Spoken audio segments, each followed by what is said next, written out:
Welcome to the X-1 Legion cast. It's Randy, that's Matt, that's Mitchum, and we are continuing our faction primer series this episode with our friend Justin, all the way from the nation of Army Landia. Yeah. New Mexico, maybe a little bit of Texas. He knows all about orders, and that's why he's here to help us with CIS, because they know all about orders. Yes, they do. See how I drew that parallel? Yeah. Hey, so today I learned that El Paso is in Mountain Time. It is. It is in Mountain Time, and it's still in Texas. That's by the Texas, the Red River Rivalry Trophy that I got to take home from Oklahoma GT. So, hey, can you give that it's back? Still in Texas, Don't let anybody count it, even if I'm 6 minutes away from New Mexico. I read something that if you are leaving Houston and you're driving to California, when you get to El Paso, you're more than halfway there. Yeah, technically, right? I could. So I have done it. I've driven to San Diego, and it's shorter than driving to Dallas. So you drive through three states instead of Texas. It was probably just because the traffic in Dallas is so bad. Yeah, it's just another reason not to live in Texas. So. Whoa. Hey, can you Speaking of not living in Texas, we have a great show for you today. We're going to be talking about CIS. We're going to be talking about some GT kit stuff that was spoiled. There's a gentleman on there who is close to my heart. It might not be who you expected to be. Based on my past statements. I want to cut you off real quick. I'm gonna let you finish, but thank you to everybody that joined on the Patreon and YouTube memberships. You crazy people, especially the Shadow Lords. I don't know what you're doing, but thank you. So, I've been really excited about that. I think we've all been really excited about that. So, thank you for joining it. We really appreciate it. We're kind of really overwhelmed by the response. So I just wanted to say that before we got too far into the show. So I'll let you have it back, Randy. There you go. So yeah, as I was about to say, we launched our Patreon and YouTube memberships last episode. And we have a new show called Improvised Orders that's kind of Legion adjacent. The first one's free if you guys want to go check it out. If you back it out as a convenience, you can check out another one. It's our test one. And we'll have another one of those coming out a week after you're listening to this one. So they're fun. I don't know how informative they are, but they're fun. So, but yeah, Matt said the other stuff already, so that's good. Let's see. Any other announcements? Oh, Mitchum, you wanted to talk about upcoming tournament stuff? I would love to. Yes, we are right in the middle of big Legion tournament season. Cherokee Open was a couple weekends ago. If you haven't, please go check out the Going X&O with the champion of Cherokee Open. He brought a really fun Rebel list. That should be out. The interview is really fun. Alex from Alabama, great guy. And we will be meeting him at Adepticon, guys. So he will be there. So really looking forward to that. But looking towards the future, we have some tournaments coming up with our friends in Texas. Yes, I know I just dissed Texas, but Zach is running War Dome down in Texas in Houston. It is April 18th and 19th. The 17th will be set up as an open play day, and they may be doing a one-shot Star Wars RPG if you're interested. Zach is a really awesome community leader down in Houston, really putting together a lot of great tournaments. He has a lot of amazing prize support already. Some great sponsors, LegionTerrain.com, Baron of Dice is donating stuff. The Adventure Begins, their local GS game store, is providing beautifully painted tables. And I think Best sportsman is going to get $100 gift card to Legion Terrain. So let's see, what are they? They're at 27 to 32. So make sure you go sign up for that and go check out a lot of their awesome prizes. The Texas scene is great, and those Houston guys are even better. So, yeah. Just plan on coming to the South Midwest a lot this year. We got like 3 GTs between Texas and Oklahoma. So, hey man, what can I say? The Legion community goes through Texas, Oklahoma. Yeah, some of the best Legion to be played is right here in Texas and Oklahoma for sure. You know, yeah. Zach, I'm excited to see what Zach does with it down there. So I think it's his first one he's running, and I'm sure he'll run a lot more. So he's a good guy. Talk with him a lot. So excited for him. Absolutely. Right on. Okay. Matt, What's up? how are things? Oh, dude, are we Your talking models? hobby? Hot off the presses today, the deal for my hobby has been altered. They're so confident that I'm not going to complete my hobby. If I get my 100 models, Spencer has committed to painting a Chili's Gab. So there will be a Chili's Gab either way. Which makes me so happy because that's really what I wanted out of all this. Yeah, I'm glad. I'm glad that's happening. Matt will be playing a Chili's Gab at an event. Whether that is something I did or Spencer did, that is yet to be seen. Honestly, Spencer's probably going to do a better job at Chili's Gab than I am.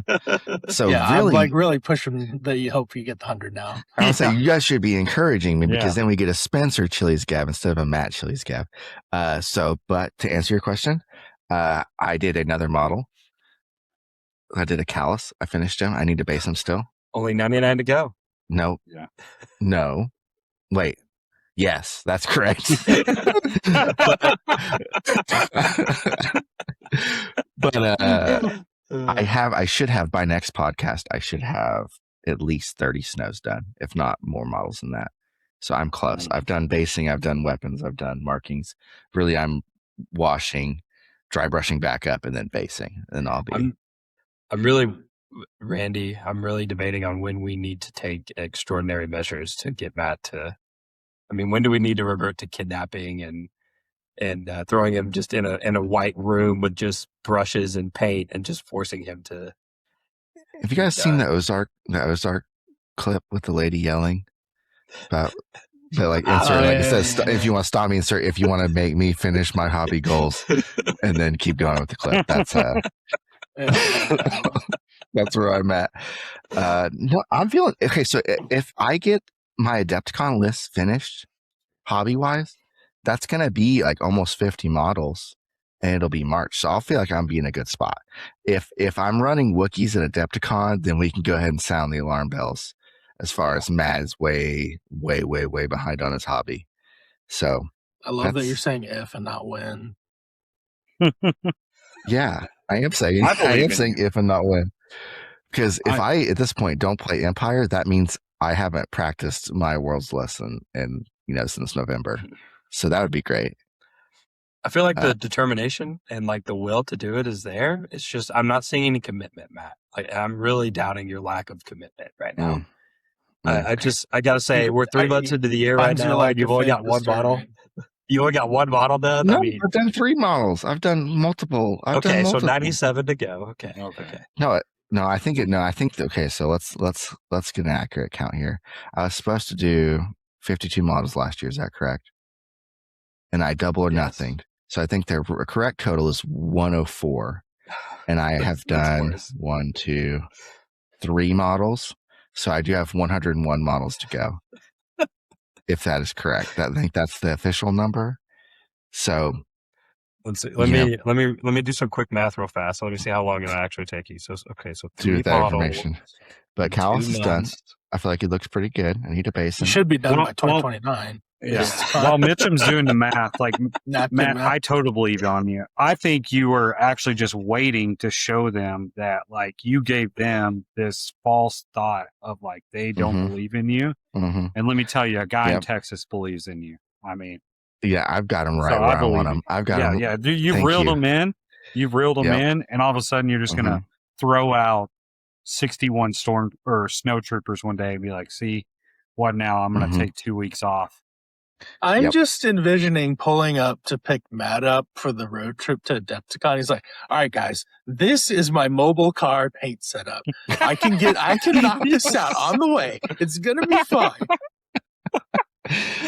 Oh gosh! It reminds me of it'll remind me of the scene from like Tommy Boy where he spills all the M&Ms in the vent duct and stuff. Yeah. It'll just be his paint going everywhere.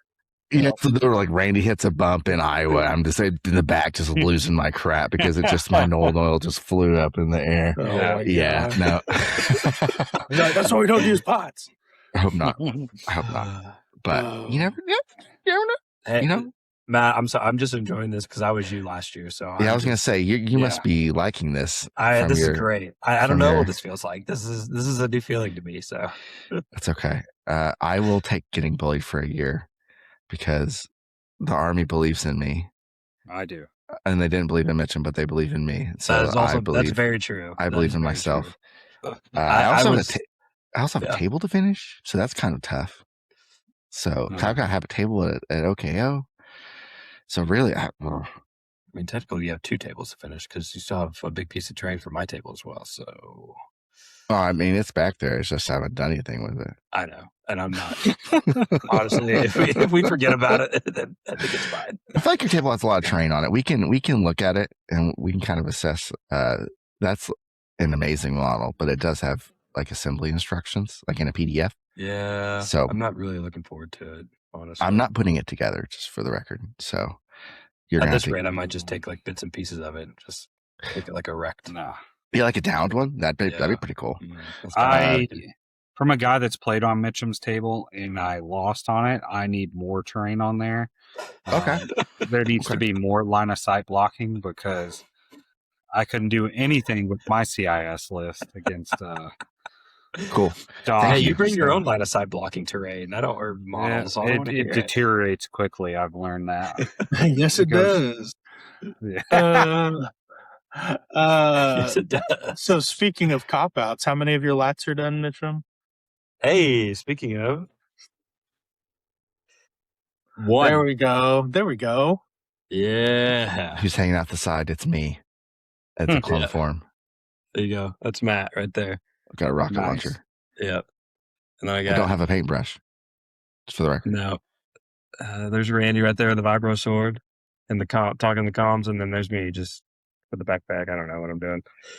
Yeah, I'm calling this one done. I just gotta seal it, and I gotta tape it so I don't get sealing on the glass parts or whatever. So, but I think it's pretty good.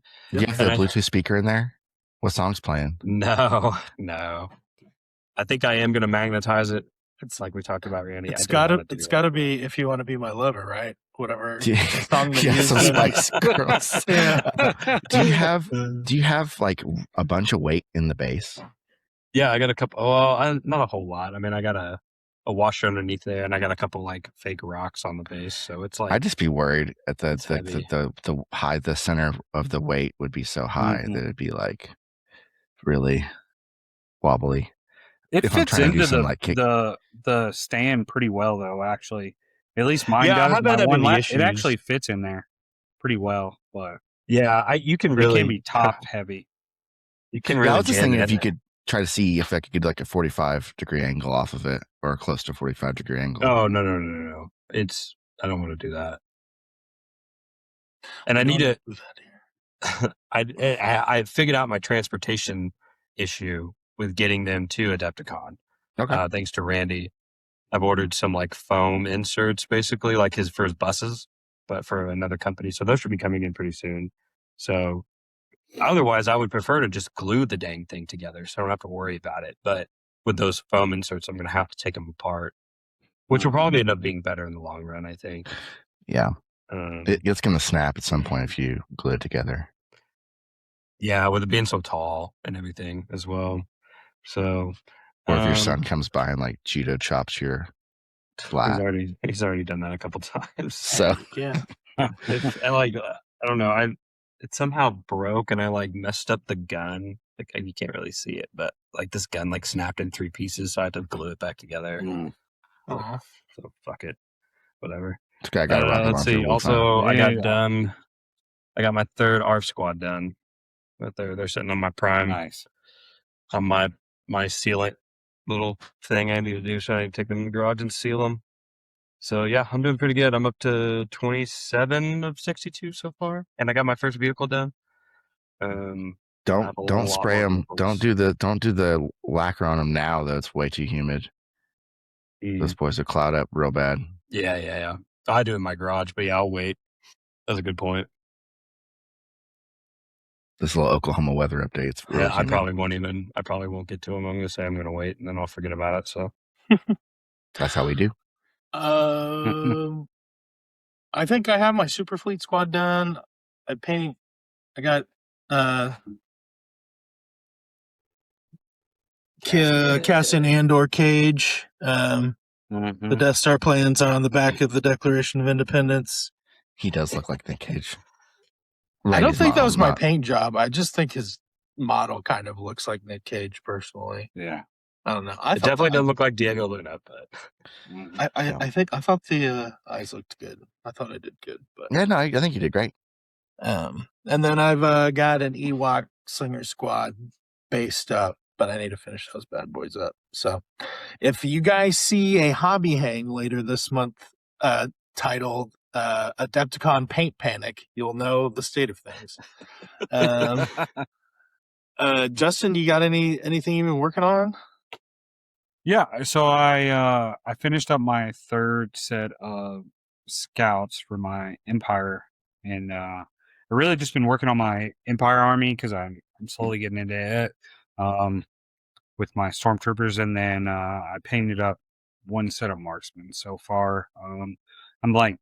I'd probably be like 80% done with them. I'm trying to do 2/12 theme for the whole thing, so it's I had to find the right orange. It took me a couple tries on a old phase 1 I was just using him as a dummy piece, figured out, but I think I got it pretty well and stuff. So I just need to finish basing them and then seal them, and they'll be good to go. But I think I've done like 20-ish models so far this year, but I just paint to play the game, not for fashion. I'm out there like some of the guys.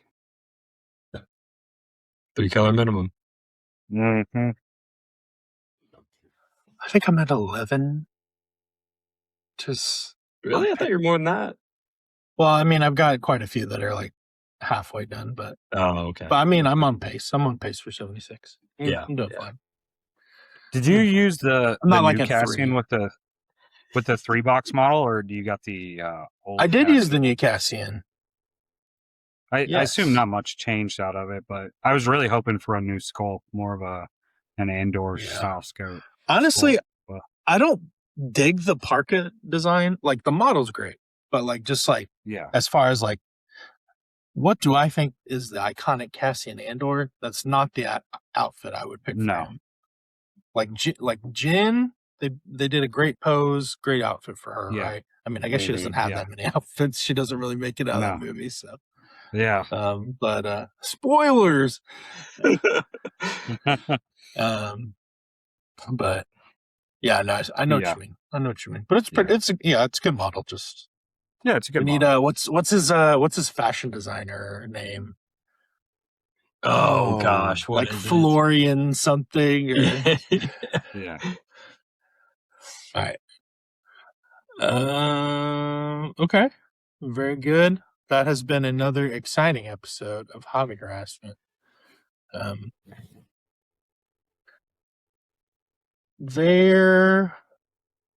Just lay it on me, Matt, whenever you find it. Everyone's waiting with bated breath, I know. Mm-hmm. There was I guess it wasn't a league, it was like a proper announcement for the grand tournament. Yeah, for the first time, it wasn't prize wall kits. Yeah, like, there's AMG got out in front of something for the first time. despite recent trends. This was an official AMG announcement. And there's quite a few spoilers on here. Varian Sky. Varian Sky. Yeah, that's good. That's good. What a dream. He looks photo. so cool. Honestly, I love Andor. Sorry. Yeah, great. But I got a zoomed in picture, and so we will just go through it together because that sounds fun. Is this the character you're most excited about, Randy? I have. I'll let you guys guess who it is. Oh, okay. But so first thing, we have Thrawn's points at 110. That's about kind of where I thought he'd be. That's what I thought. I think that's pretty good. Yeah, I think a glad he's lot not of under 100 people 'cause of are that. going to get into Empire because of Thrawn. Mm-hmm. Yeah. Mm-hmm. What's worse is you see Thrawn at 110, and then you really wonder what they were thinking with Iden at 115. They better be thinking about I'm points really decrease. hoping in April. It's because she's really meant to be a rebel commander. That's why. reductions. She's really supposed to be in Rebels. That's why. But yeah, I think 110 is like where a lot of people thought he would be, and it fits into the Empire with everything that he does. I think 110 is really good for Thrawn. Man, I feel like 110 is still too cheap, just based on his like one command card that we see, and then the plethora of keywords he's got on his card. I mean, Hey, Mitch, I think he's going to be really good. Yeah, no, don't say that. I think he's going to be good. I'm really excited. I think this will be I don't know if you want to bring Vader with him or not, but I would almost, because he's got some pretty good, like he's got duelists and stuff, right? So he's like he can fight a little bit. So I might leave him in there, and if he needs to mix it up or hold someone up for a little bit, that maybe that's okay.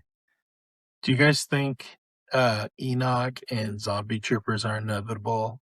However you feel about that show, I feel like you can't really say those designs look bad. I think they look cool.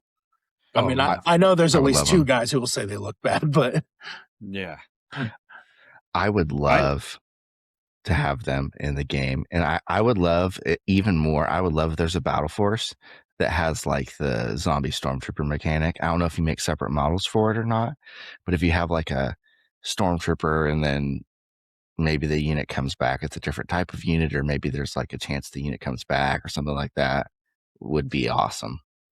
I think it that's opens up the Night Sister battle force. That's what I think it opens up, and it gives you an extra core in there option that you don't really have with a lot of that. That's what I think. I think it's going to help open that up. But I do think the zombie troopers are going to come. And we don't need to get into the letter in detail. I feel like everybody's probably that listens to this probably has seen the letter and stuff, but they specifically called out sub-factions. Yeah. So I think that's an interesting space. I mean, I think there's a lot of sub-factions. You mean Shadow Collective, they specifically called out as well. Well, yeah, I mean, but I'm interested they still remember that Shadow Collective exists. So yeah, I'm interested in like if we get like a Mando force of some kind, maybe like evil Mando force with Moff Gideon, Night Sisters. I mean, whatever. I mean, the Thrawn with maybe some kind of battle force with him. I mean, all that kind of stuff would just be super cool. And I know I am biased towards that stuff because I love playing like theme armies. Mm-hmm. That's kind of my thing. But I love battle force in general. I just think that's a cool space, and it's a good way to like contain, like break rules and then contain those rule breakings within like a specific force to keep it from like, getting all over a faction or whatever. So I would love to have zombie stormtroopers. I don't know if that'd be a separate model. I know we've got Moisty Boys. They have capes. Maybe we get some stormtroopers with like some red bandages and whatever what's it called when you do the gold filling? Kintsugi, I think. Yep. Kintsugi. Storms. Yeah. No clue. Yes. I got it. Wow. Good job. Nailed it. Keeping my Asian card. Got it done. I didn't want to say it, but I mean, that'd be fun to model too, because you could just do regular stormtroopers, and then you could do like a nice, like a red, and then kind of get some depth on there with some shading, and then you could do like really thin gold on any kind of cracks or parts of the armor. I just think that'd be super. That'd be some primo hobby, especially for Empire people that have probably painted 100 stormtroopers at this point. Oh yeah. They have a premium deck. I think just score for like the tracker? winner or the top two Yeah, or something the like moth, something moth, I think is what they called it. Can't remember.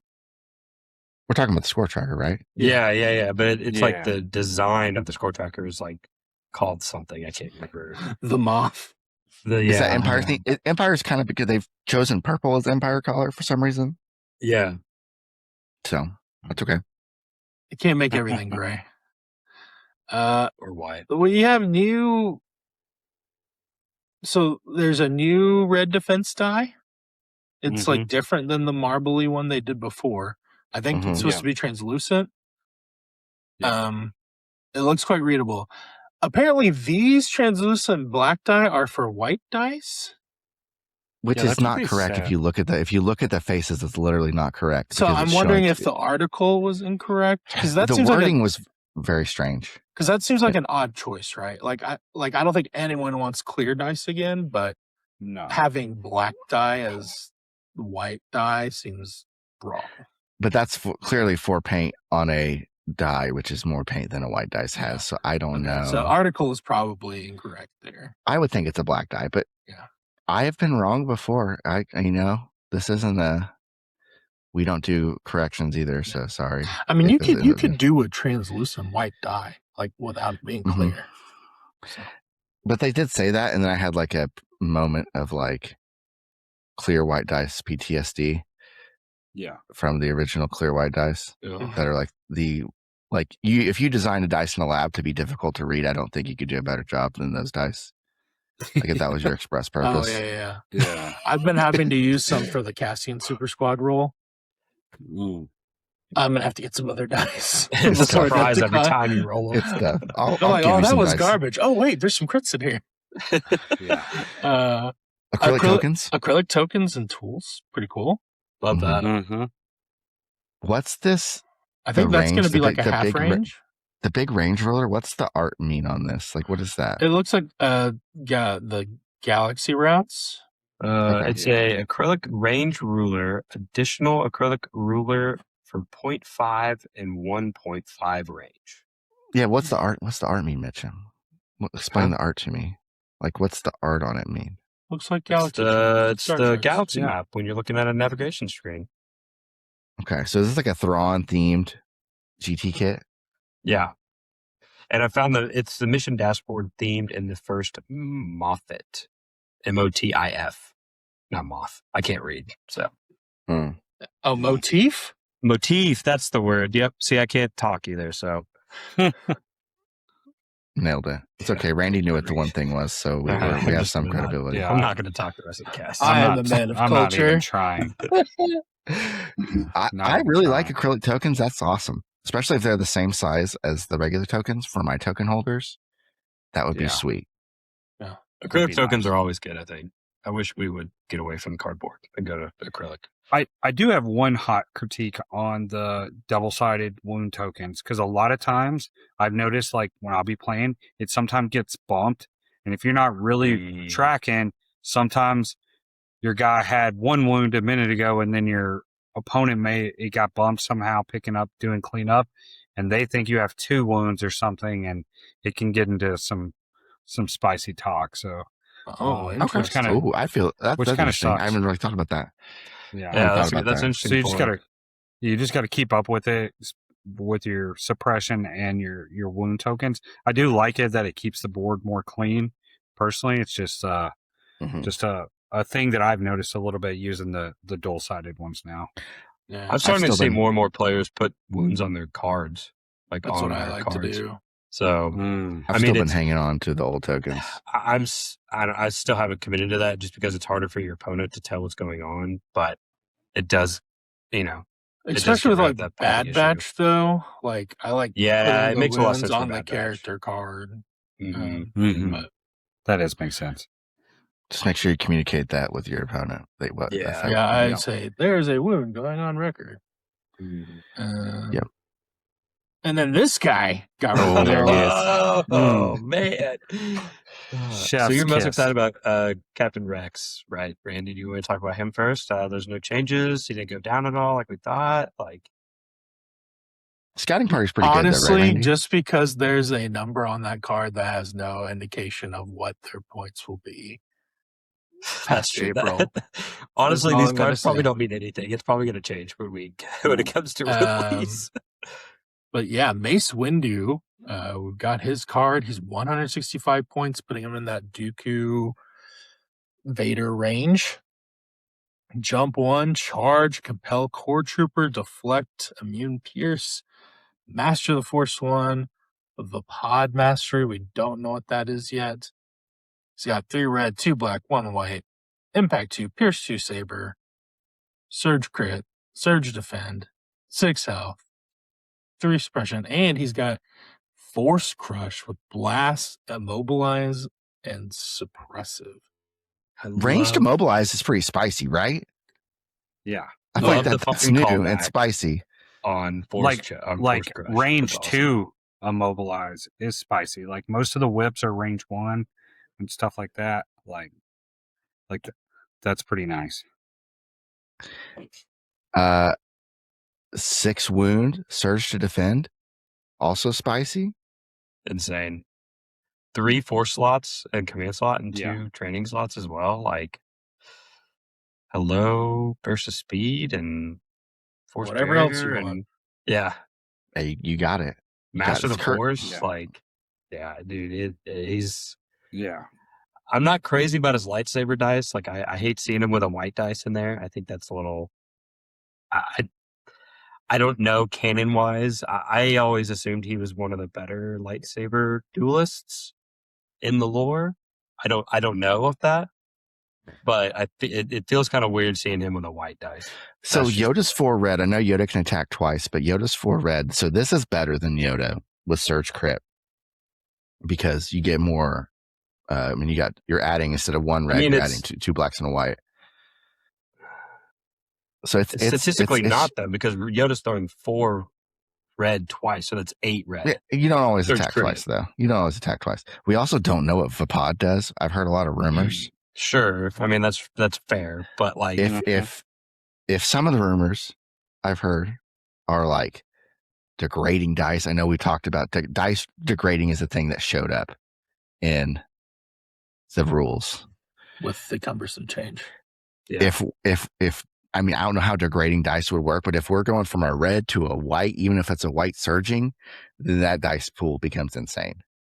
If you're degrading a red save character to some kind of white save, would be pretty nuts, honestly. That's interesting if you take away their surging abilities. Yeah, too. I would be curious, like how you would degrade like a non-white surging dice. Like you obviously can't. Not that matters much, but like his mastery becomes. I was thinking more of it's going to be like you can't use any green tokens. Oh, that'd be cool. Like he exploits someone's I have no weakness, idea. So Like he just has duel of the fates all the time. Permanent duel of the face. Pretty much.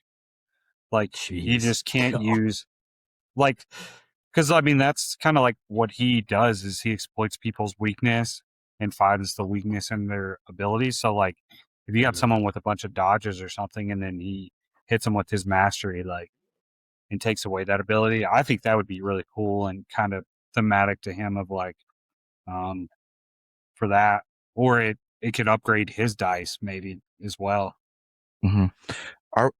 Are we thinking he's like he seems like he can bring the beat down, but he's also like having immobilized 1 suppressive range attack is like a really like good control piece too. Because you're putting 2 suppression and an immobilize on something if you get a wound through. I mean, you're doing the 2 suppression if you get a pain at all, but that's pretty good, right? You could throw Mitric on him. You could be throwing out immobilize and suppressions. You could be doing pushes. I mean, it's immobilize and 3 suppression, 4 suppression. You think he gets a command card like Dooku, like Fear, Surprise, Intimidation? Gets to use both with versatile. I feel like there's got to be something with multiple attacks in some way, right? So that's what I was thinking. Either let him lightsaber and force crush in the same turn, or maybe it's like some kind of like lethal, like when he wounds, he can like do an additional wound or something. I don't know. Dude, I want him to go ham. Some and kind just of start aggressive clicking B2s. lethality, right? Mm-hmm. I mean, because Yoda is cheaper than him, and Yoda, you can pull off some dumb stuff, some pretty crazy stuff. So if we're rating this guy higher, I mean, we don't know command cards. Like if he's more expensive, I'd assume he'd be able to pull off some dumb stuff as well. And hopefully, there's like a Shatterpoint card, like there's like a Shatterpoint book. I know Shatterpoint is also a game, but like some kind of command card for that. I just don't know. I think it could go. It's command cards are going to be huge. Knowing what Pod does is going to be huge. But I mean, I don't think compel on clones is that big a deal. No, I thought that was interesting. Like, it I kind of guess feels I could bad. see where it could come, but like, because it's honestly better if you want to take mercenaries in your clone army. Yeah, he could boss some pikes around. I mean, that's canon, pirates. right? Yeah, that's a good Pirates, idea. weak ways. Yeah, boss some weak ways around. Mm-hmm. Yeah. I mean, it's going to be nasty with tenacity on him too, because I think you're gonna always want to run tenacity on him, and like, I mean, that's going to put that dice pool at 7. Like you're in op-loop territory with better results. Yeah, like or at least a pirate floor. Yeah, yeah. Speaking of tenacity, what if a pod's like take a wound and add dice to your attack or something? Yeah, like that'd be just fun. start stacking built-in tenacity. Dice. Yeah, or like take a wound, gain an aim, and an extra red or something. I don't know. Oof. Well, in canon, the pods like they're reflecting the dark side back onto the user that's attacking them and stuff. So, I mean, there could be a lot of ways that could go. I know it's going to be good. Like they're going to make it good. So, I could also see it being like another kind of Dooku thing where it like helps him be good against other. Yeah, because he's like the duelist guy. He's like the duelist Jedi, and that's what Mitchell was talking about earlier. Is like he expected more from the dice pool because he's like the guy. Yeah, I don't know. All we do know. What if it lets him upgrade his attack dice? Like you spend an aim, and that would make the white a lot better, right? If you could upgrade your attack dice. That'd be fun. So it would be like marksman, but for like upgrading. So like you spend an aim to upgrade a white to a black or whatever. Yeah, that'd be cool too. He just doesn't have an easy way to get aims that we can see, but that doesn't mean Vapod won't help with that or a card won't help with that. So yeah. Also cool art, and it looks like a world's exclusive card. Dude, I want someone to proxy up one of the, like when he's beating up all those B2s in Clone Wars, and he's like like he's got all the shredded robes and everything. And he's just like one of the best and stupidest episodes of Star Wars ever. Like good stupid. Like one aside, I love it. One little aside. Why are the point costs on his and Rex card the blue color? Because they're commanders. They're part of the clone army. Is it because they're commanders? Are the clone cards all like that now? Bad Batch is technically a mercenary. Yeah. I don't know. I didn't know. Maybe a dumb question. Thrawn's is not that way. Purple. I think it has to do with the army. Oh, because droids are red and the Empire's purple, and then clones are blue. So it's like an aesthetic thing. Let me look. If I have a rebel card nearby, rebels are green.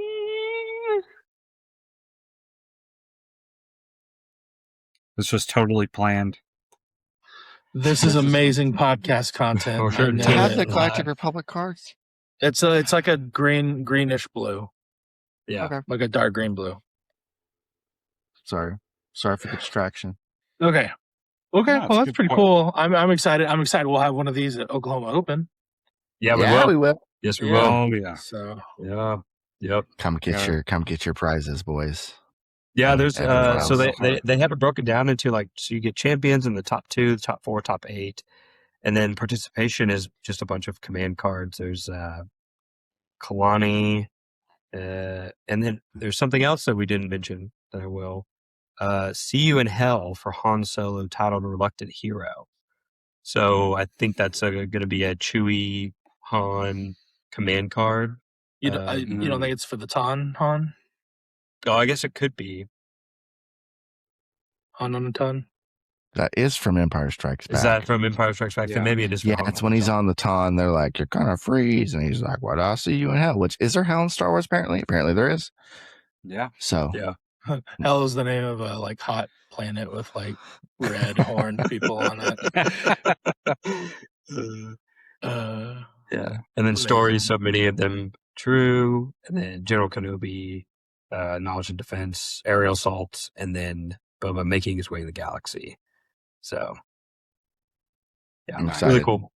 And then Dice, obviously. So, yeah, really cool. Really glad that AMG's doing this, and super excited to give it out. Yeah, I'm happy you guys got one. It's gonna be awesome. Yeah, for sure. it's gonna be awesome. Oh yeah. Hope bigger than last year. Hopefully better. We'll keep working on it, but definitely AMG prizes. That's definitely an improvement. So Oh yeah. Well, amazing. Let us get to the topic at hand here, and continue with our faction primer series. We had our little excursion down into the alleys, dark streets of Coruscant and other places last time with Shadow Collective, but now we have stumbled into a droid factory, and they're putting us to work and assembling B1s. So they took my eye gun away from me. So made me go to the factory. Yeah. Yeah, Justin, I know you were talking earlier. You were been assembling some Empire, but like CIS has definitely been your main faction for a while. You've had some pretty good finishes at LVO. You were a top 4 at OKO. You did pretty good at the last LSO as well. That darn Shadow Collective play you had to play probably bumped you down a little bit, unfortunately. A little bit. The guy's a jerk. But yeah, so we like to start off. What's CIS? What's their faction identity? What can you expect when you're playing droids? Yeah, well, droids to me, like, AI used to be their thing, but it's really not that anymore. It's really order control is what I have with the identity of it, because like CIS is like if you have great order control, as we know in the game, like you get to go with whatever focus piece you want whenever, and without the order control, I don't think CIS could be the monster it kind of been the last couple of months with it. Direct is like the new keyword for them, really. Like direct is so many places with them, but they're not as easy as to play as some people would think, because with the order control is like you really have to think about your command cards and what you're doing with them, or you can really screw up your order chain real quick, and then that'll put you in a hole. But yeah, they kind of went away from the AI, which used to be old Legion, like their identity, to now they don't really care about suppression too much, and they have a lot of direct, which gives them a lot of order control to allow them to go with their pieces when they want to. And yeah, that's what makes droids really unique with it from all the other factions. Is I always kind of see it as like I would not recommend CIS to someone who's new to war games. No, just because like you're trying to learn all these rules and play at pace, and like it is very easy to get analysis paralysis, I think, in CIS, just because everything is an option to you all the time. Yeah, it's a faction. I think you have to talk it out, like when you're giving out your orders and stuff. You really have to, because a lot of times your opponent's like going to see what you're doing, and if you're a seasoned player, you're like, yeah, I'm just going to throw all these orders out. I got these 2 orders in the bag, and they're going to be like, but how'd you do that playing a standing orders, issuing only 1 order, and now you only have 1, maybe 2 order tokens in your bag, and they're going to be very confused when you're playing. And you like brought new improvised people. orders, so yes, yes. So yeah. But yeah, sorry, I cut you off, Mitchum. No, I was just going to say, a lot of people talk about the clone bubble, but honestly, droids have more bubbles to worry about than clones do. I mean, the only thing we got to worry about is being with range too. But you guys got to be, you got to keep the B1 chain going, and then you got to figure out who's going to start the chain and who's going to end on the chain and everything. So, yeah. Turn 1, it's pretty easy now, though. Yeah. Yeah, they're pretty Old typical Legion to was a play lot standing different. orders pretty early. Most, I mean, like OKC, I played standing orders all 6 of my matches, like first, and still, I think I had 3 orders in the bag most of the time. Like, so it's pretty easy to get everything out there to do what you want, and then it's pretty boring at the first. You're just moving a bunch of B1s out to get your to trying to see where your opponent's going to be and stuff, so. Yeah. Every time I see like how AI is like good now, I just think about self-preservation. I'm like, Lord, I've seen what you've done for these robots. I want you to do the same for me. Yeah. That was, how are we back on complaining about Shadow Collective? That was a whole episode about It's that. just lingering from last time, man. Come on.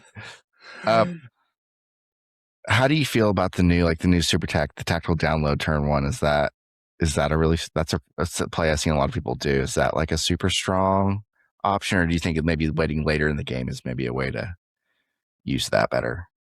I think it's a turn 1 play every time. Personally, to me, like, I don't know why you would. Maybe a turn 5, like when you're already there and you just want the dodges to help keep you going. But I can't see it in any of the other rounds. Personally, I don't really bring it when I bring the super tax, but I didn't believe a lot into it, and then at OKC I kind of saw what it can be on turn 1, and it's really intimidating to look all across the board and see, upwards of like 10 dodges on this, like, especially if they get cunning deployment too, and they're just like stacked up all these dodges with exemplar and aid and all that. Like, it just is, it like makes you wish you had high velocity and everything you did. Like, because otherwise, like, you're just gonna waste tons of your dice pool trying to shoot at things to like, unless you can consistently shoot at something, like, you're really not going to do anything on it. And there's really no like the cost of it is not as high as people think with the immobilized, especially with all the speeders that you're using now with them, with the wheel bikes and staps and stuff of that nature. Like the cost to keep your units alive is not as bad, taking the reduced speed. Yeah. So yeah, super techs are good. What are a few other top units of CIS? I feel like you could just say CIS. Yeah. Currently, but like Grievous Wheelbike, obviously so hot right now, to quote the great Will Ferrell. Yeah. Grievous Wheelbike's pretty nasty. I mean, probably broken the game in some ways that people didn't think. For me, I'm still a Dooku fan all the way. I think Dooku's the best, like, force user in the game. I love to play like melee force users. So I think he's really good. I think like regular Grievous is also really good and kind of slept on. His courage is always going to be a concern, but I mean, it's very thematic to him. But he's consistently done some great things. And then Assaj, I mean, she's just so cheap for what she does at 115. She can really carry it. Really, like, everything in the support slot in CIS is good, and the heavy slot. Like they have very few things. Like, when you're complaining that maybe B2s are the worst thing that you have in there, and they're beasts on their own. Like their special forces slot's a little weak, but it's going to get better with the Timu bikes, I think. But top to bottom, CIS just has so many options and great units. Like, a lot of people play copycat lists to an extent, but you could be very diverse and play CIS and not be upset. Like, having great units everywhere. So I don't know. What do you guys think? I mean, you guys have all played a couple people in. What are your thoughts? I feel like they just have great vehicle options in general. I mean, they are droids, obviously, so they're going to have really good vehicles. But like you're saying, the support slot, I don't. Maybe there's an argument for the crab to be the worst, quote unquote, because one has to be the worst. But Yeah, again, you could build a list around every single unit. And then same with all the heavies. I mean, obviously the Aquas are probably the best right now just because of their versatility and how cheap they are. But like I've seen double snail tanks do really good in EXD, which EXD is still amazing, but no one is playing it right now, which is just insane.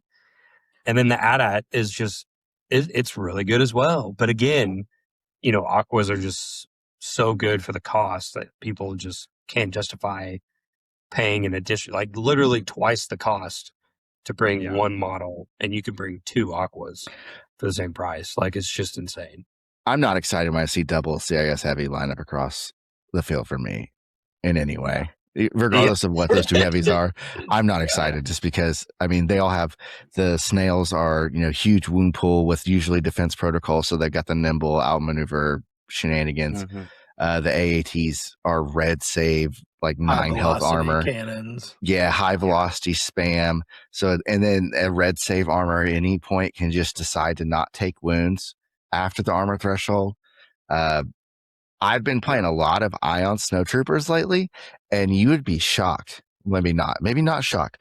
Those stupid heavy armor pieces roll out of my Ion. I feel like almost every time.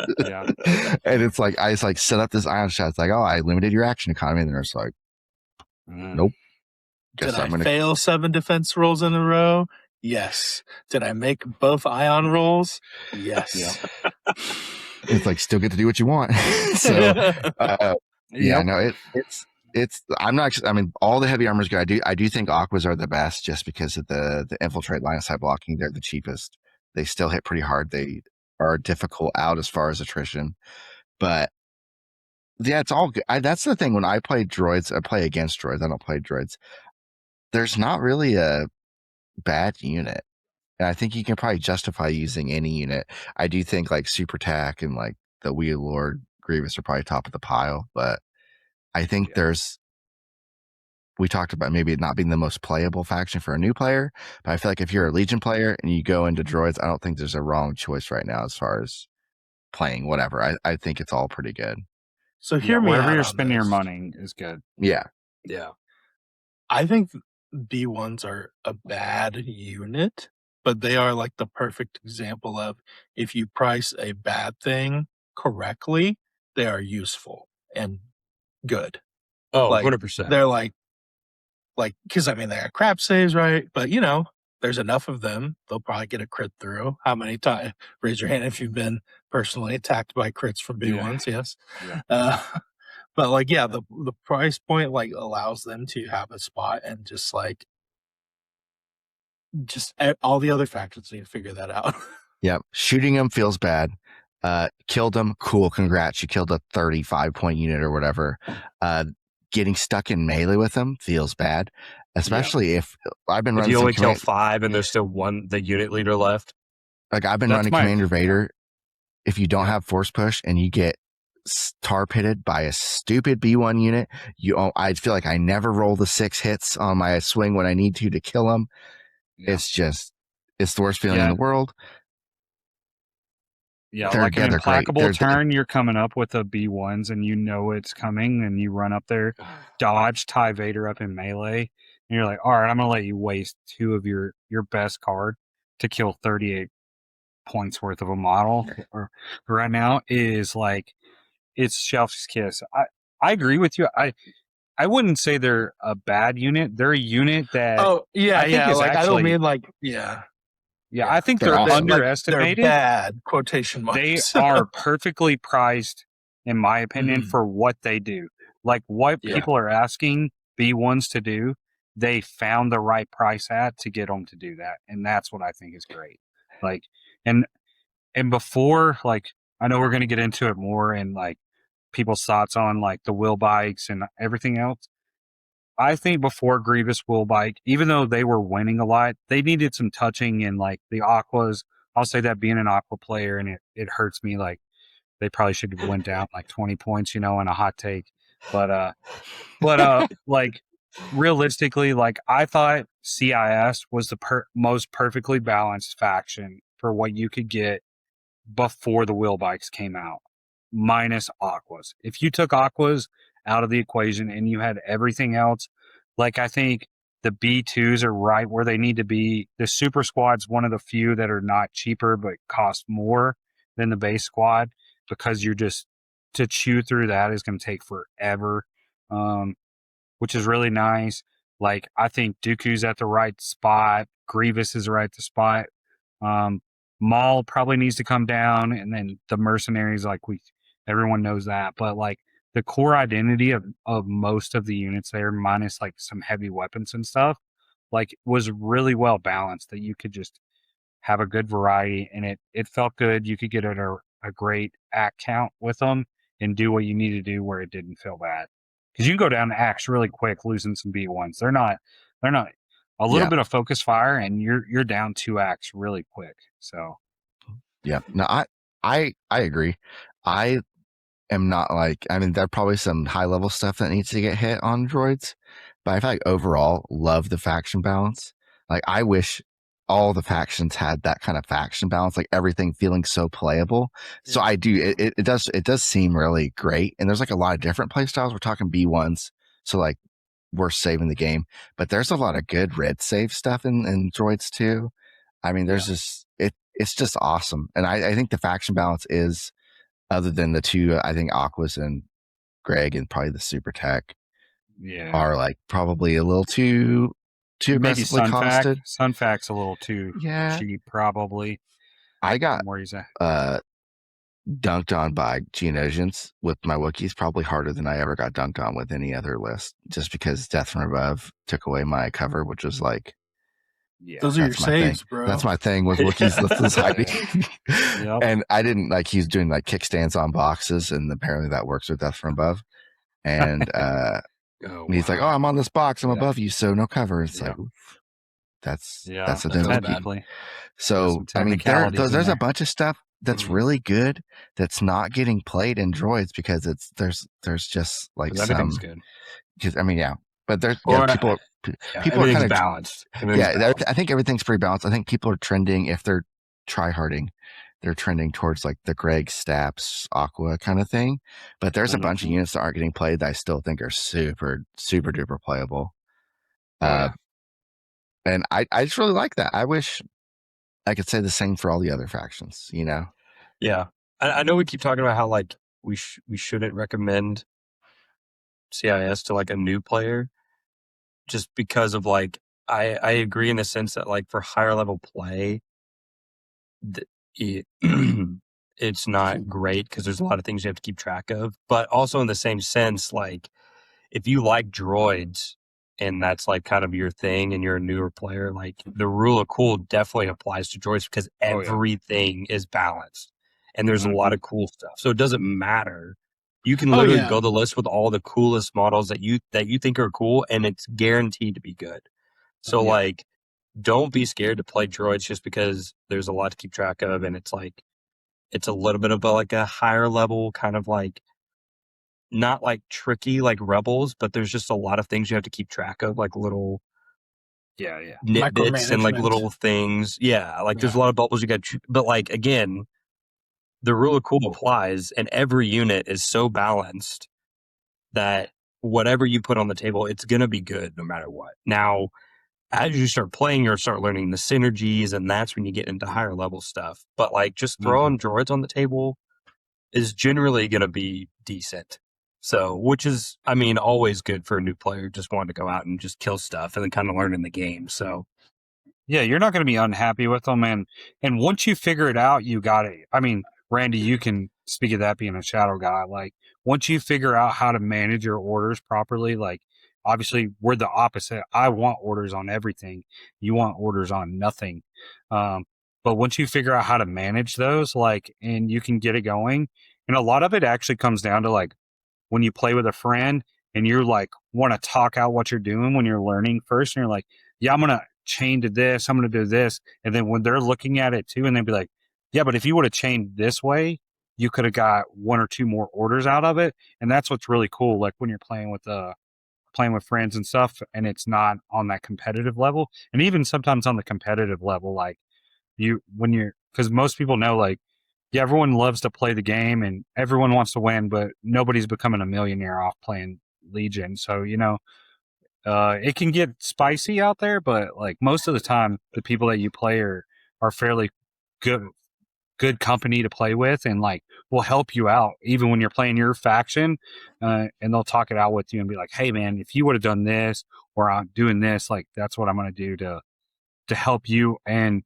yourself and stuff. So that's what's great about it. I mean, but yeah, 100%. CIS, it's a great faction, and you won't be upset putting them on the table for sure.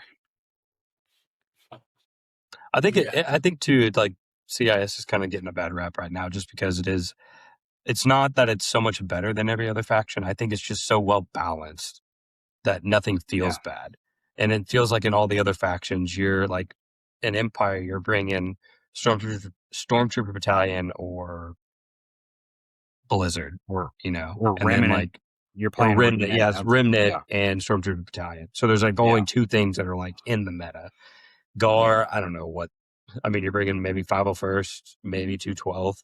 Like, it feels like all these other factions have just one or two archetypes that you have to bring if you want to be competitive. But with droids, everything, you can bring literally a smattering of anything and be competitive. I think Gar has some like Yoda commando marksman PS maybe. Sure. I mean, Obi-Wan was just Obi-Wan. I think Obi-Wan's always. I think people just don't play Obi-Wan until it's like serious business time, and then they bust him out for like a major. It's like nobody plays Obi-Wan. No one thinks about Obi-Wan. It's like, oh, there he is in the top 8 of the GT. Yeah. Just no, I get what you're saying though, Mitchum. Yeah, like all the other factions, when I see them and I like when it's on the table, I kind of already know how they're gonna play the list because I see the pieces. But with droids, like. Yeah, if you see the Grievous Willbike list, you probably know how that one's going to play out. But then you could play a different one. If you have, like, even with Dooku out there, like, you can kind of think what it's going to happen, but he has enough tricks. It could be different. And then, depending on what the other pieces are, like, you can do other things. Like, you could have Dooku out there with a bunch of Geos and Sunfac, and, like, you'd be like, what is this person going to do with this list? And all of a sudden, like, you're just playing from behind because, I mean, they're able to be so adaptive in what they're going to do with their list that the other lists are not the same. Like it's kind of knows, like you're playing a Vader list. He's probably playing Darkness Descends round 1. So you already know what's going to come out and you know how this is going to go. And they're fishing in the bag the whole time or something, Yeah. But you don't have that with droids. All right. Let's go ahead and dive into some lists. I thought we could talk about Wheelbike and Steps first. I don't think we need to go too much into the Grievous Wheelbike, like super popular one that Evan's been running. There's a Going X and O episode you guys should listen to for that one. Evan goes into detail about it. He goes into it on Notorious Scoundrels, I think. Like there's a whole hour there on just that. We know it's good. Also, okay, I watched the chaos unfold in front of me for a whole tournament. Like just TOing with Mitch, I was just like, oh my gosh.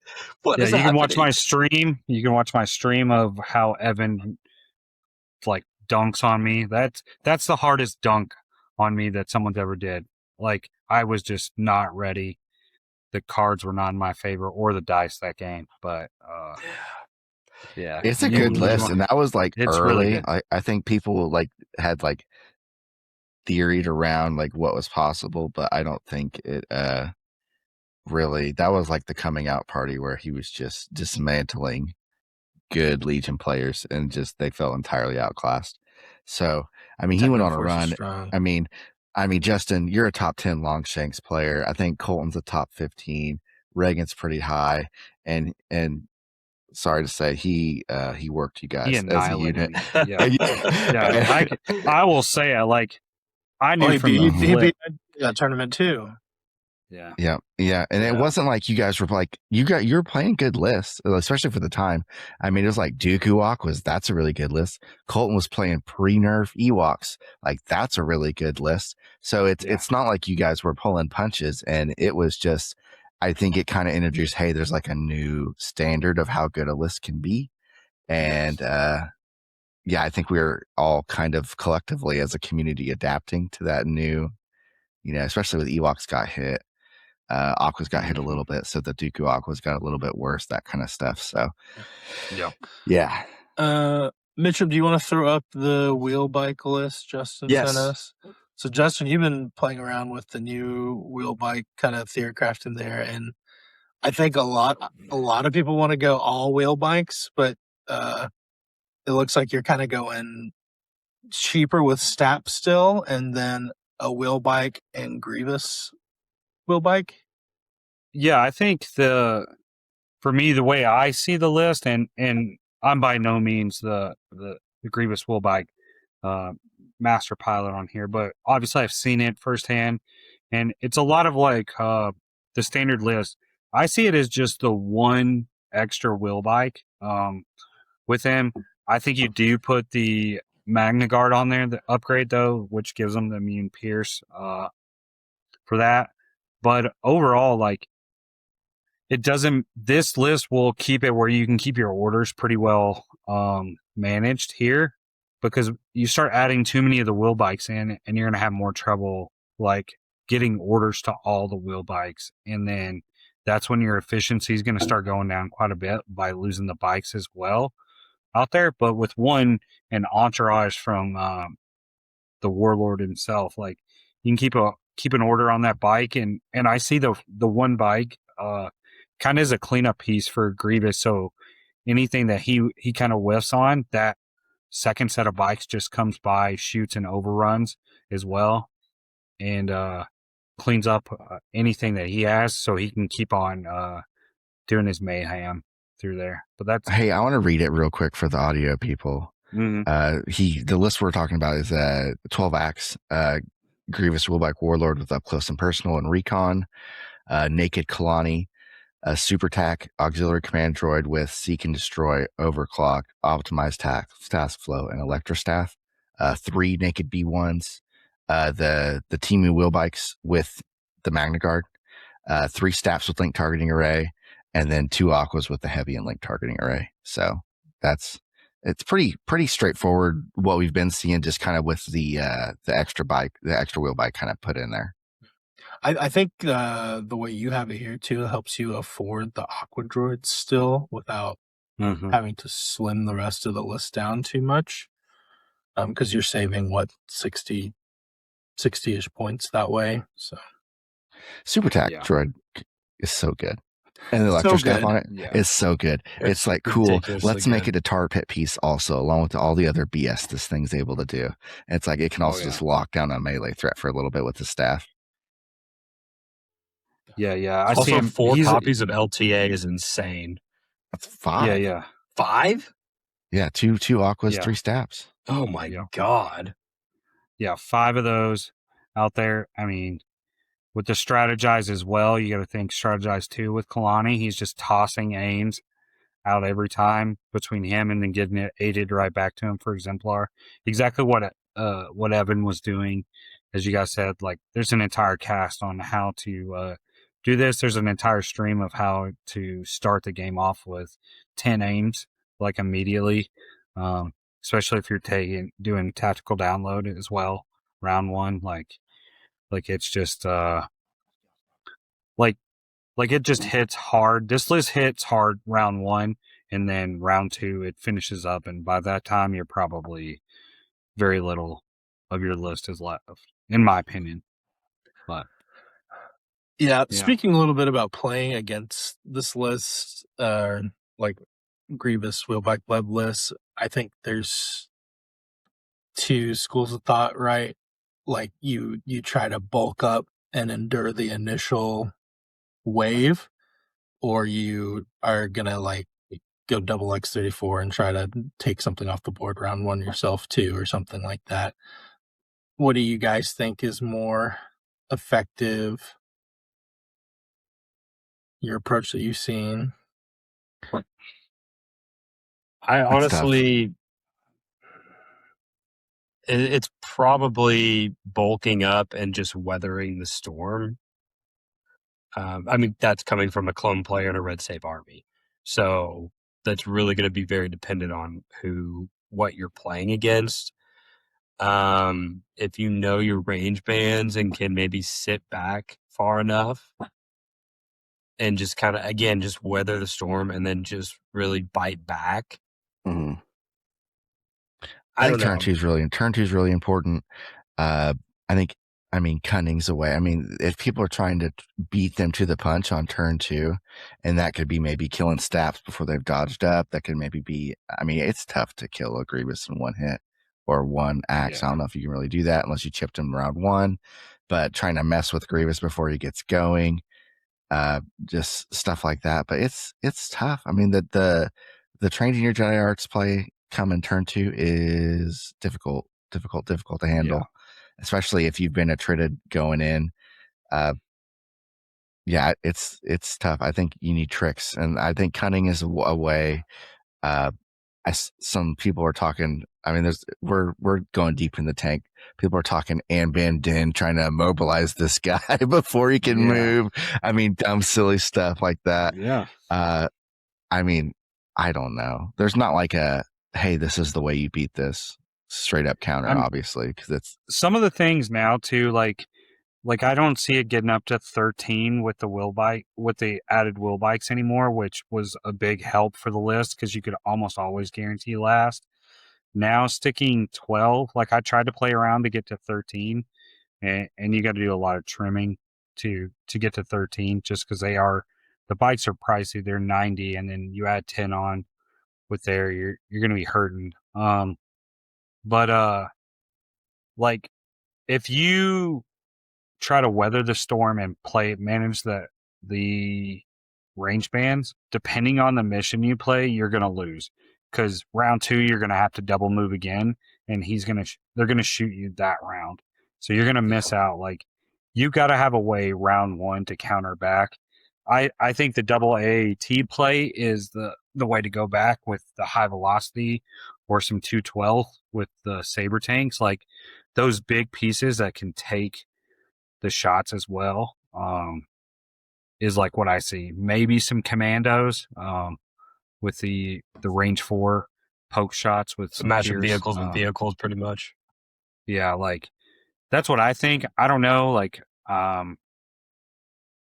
yeah, it's a good unfun. I'll tell you, it's not fun to play against. I will tell you that is the least fun I've had. Like no shot to anyone that's playing it.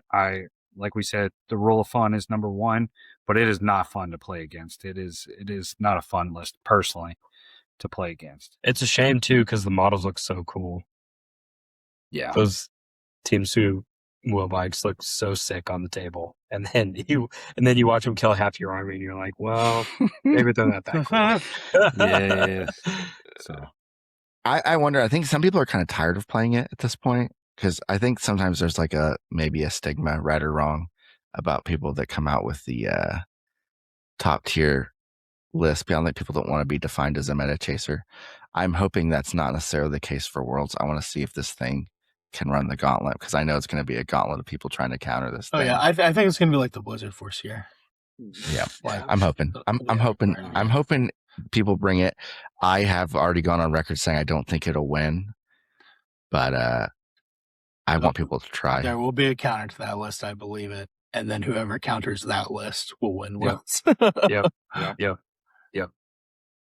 So we'll see how it goes. Yeah. Maybe people go too deep and then they get just run over by that because they're playing the counter to the counter, and then nobody brings the counter. Absolutely. So, let's look at some Dooku good stuff. Is what I call this next archetype. But Dooku good stuff. That's kind of what it is. You put Dooku in a list and you put some good stuff around him, and you got a list. So, the This one's 11 acts. Count Dooku's got choke and push. Got naked Kalani. Assaj with saber throw into the fray. Offensive defensive stance. Another super attack. Slice comms. Tyrannical taskmaster overclock. Optimized task flow. 3 naked B1s. Classic. Door Spider Droid, Flamethrower for them super squads, I assume. Got a Crab Droid here and 2 Aquas with the heavies. So, yeah, Count Dooku just brings so much to a list by himself. I mean, this is just a classic. This is a classic Justin list. I've seen This is that I've played against. Yep. And it goes to show that you got a little bit of everything in this list. I think this is kind of what droids do best. I mean, you really just kind of put some models together, and it's like this list is already really good because it's got a lot of good stuff. So I'm guessing you're scouting partying Dooku. I actually scouting party Assaj because she has Relentless for saber throw. So you're usually getting that extra range band to saber throw her. Sometimes if I have clothes, most of the time I'll do scouting on Dooku just because you're trying to get him to the middle closer. But if I'm not playing close, like Breakthrough or Bunker, I love to scouting party Assaj with that because she's just going to get there closer and closer, and then you cunning 1 pip next turn, and then you sometimes if you have the extra 5 points, you can trusted agent her with Kalani if you want to cunning it and keep her safe on there. I don't always do it that way. Obviously, I don't have trusted agent on this one, but if I go to engagement protocol instead of defensive, I'll throw trusted agent on Kalani for the fear, surprise, intimidation play for Dooku to just get Assaj in there if I want. And heavy laser cannon's no joke. That's like Impact 3, right?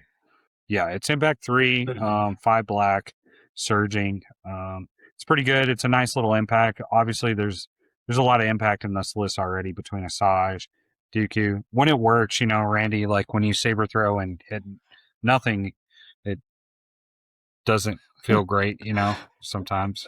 But probably why I lost, that would probably won't happen. So yeah.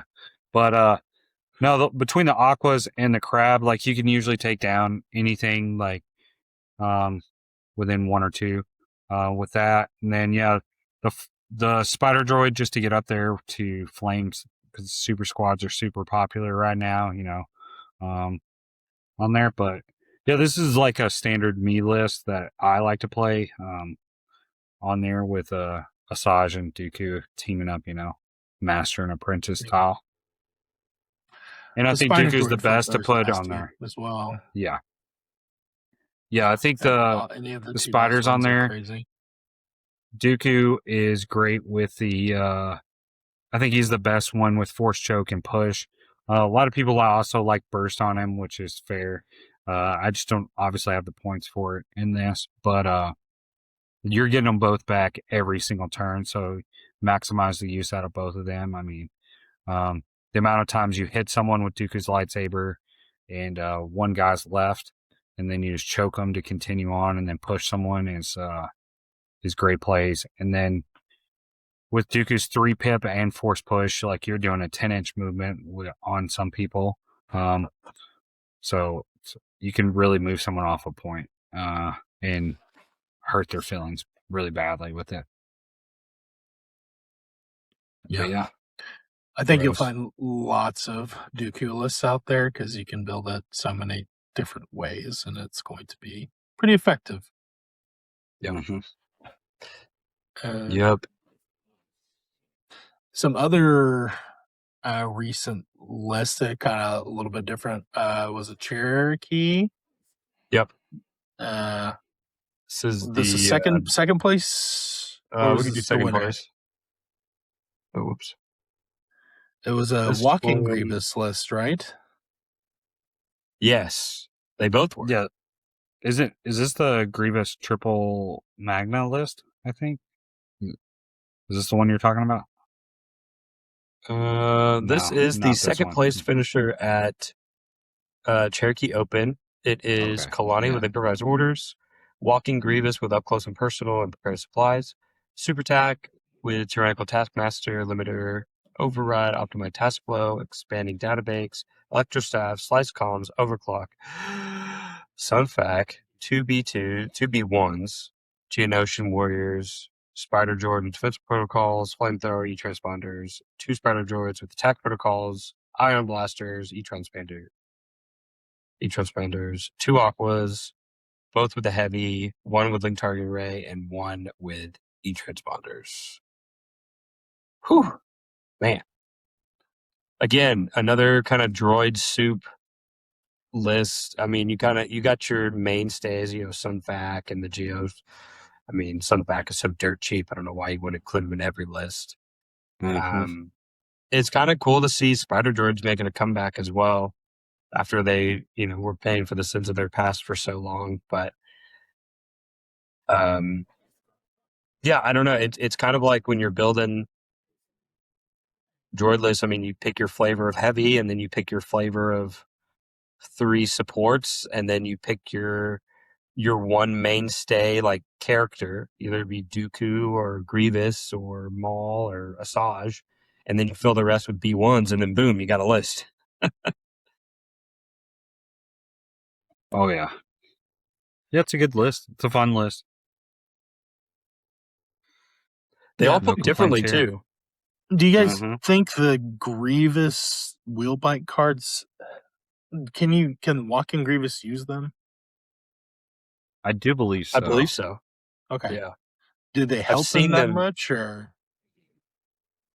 I think a couple, like the one that gives surges to vehicles, I Yeah. think is always good just because of Yeah, the after they amount do of a move, vehicles that yeah. you bring. Yeah, after they do a move. I think just because of the amount of vehicles that droids bring. And then that's the only one, honestly, I've seen Walking Grievous bring. Yeah, I the don't other know. one pip is like another way to be ruthless to give him tactical, I think. I think I'm quoting it Oh, right. yeah. Like he could wound someone that's around him, and then he gains tactical 1, so you could double move with his relentless there. So I could see some play there too with it. there's one where he like removes all your green tokens, right, when he melees you. That's like one of the new Yes. ones. Yeah. Okay. I think so. Yeah, that one's busted too. That would Yeah, I make the hadn't really Luminous Yoda looked up. quite sad. Yeah, I'm looking it up now, but I Is it Crush? what is it? It's great. Uh, Yeah, it seems too like It's I'll do it myself. that's what it is. I'll do it. Yeah. Yeah, it's the other one. Oh yeah, it's the one. It's the one pip. Yep. It doesn't have seems to- your, I don't think, but Are there any missions that droids are bad at? I mean, I don't know if there's a direct mission that droids are just auto banning every time. Like, I think they are capable of playing every mission well. Yeah, I I'm don't trying think to this think. list likes outflank. That's fair. That's fair. Probably outflank you're is right, probably and- one they don't like, or like more secondaries. I think there's more secondaries that droids don't like than primaries. Personally, like Yeah, I do agree like with the that. vehicle heavy list. Obviously, you don't want to play supply run, like because you're not Yeah. picking anything up, so you're just playing down on that one. But yeah. But I think a lot of lists don't like outflank either, just for the record. I don't think that's like a droid only problem. And then I think the Grievous wheel bike list is fine playing outflank. I think this list could still play outflank though with Yeah, like the you're gonna spiders have and to everything. you're gonna have to really commit to try to push that. I mean, flank they Vanguard. have close the pocket, recover, and bunker. Yeah. So Yeah. I know they love bunker because all the hard to kill vehicles in the Jedi. And I mean, Justin, you've mentioned close the pocket earlier with Dooku, just because you get them to the middle, Yeah. you win. I mean, Yeah. I think Recover the Research is good because you have more activations than your opponent. I think Breakthrough is great too because you have more activations than your opponent. You know, like it's just, it's hard. I do also agree with there are more secondaries they don't want to play than primaries. I think that's a very important key. Yeah, for sure. It's good. Interesting. And then we mentioned it before, and that was EXD. It's like kind of fallen out of popularity, but still really good. The double snails are scary in that, the experimental ones.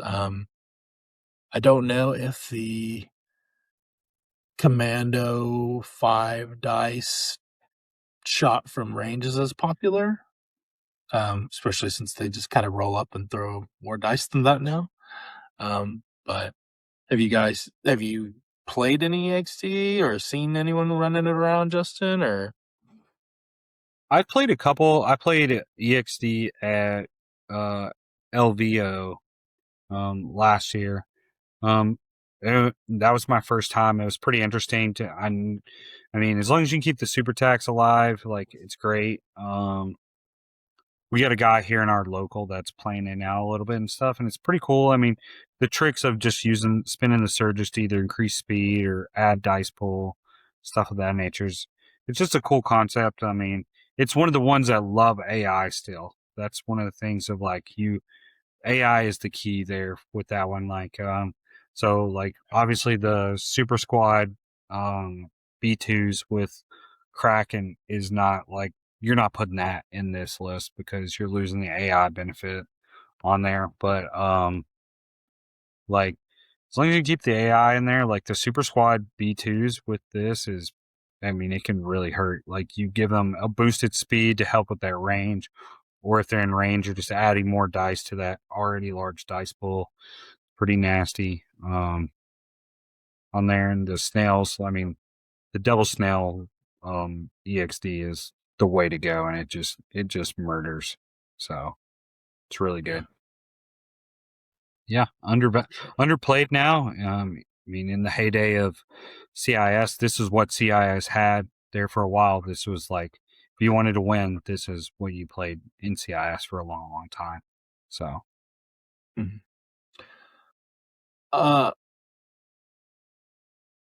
I would say before we get off of this, I feel like we should at least mention Geonosians and Sunfac. They seem like the cherry on top of everything, having a triple moving objective runner.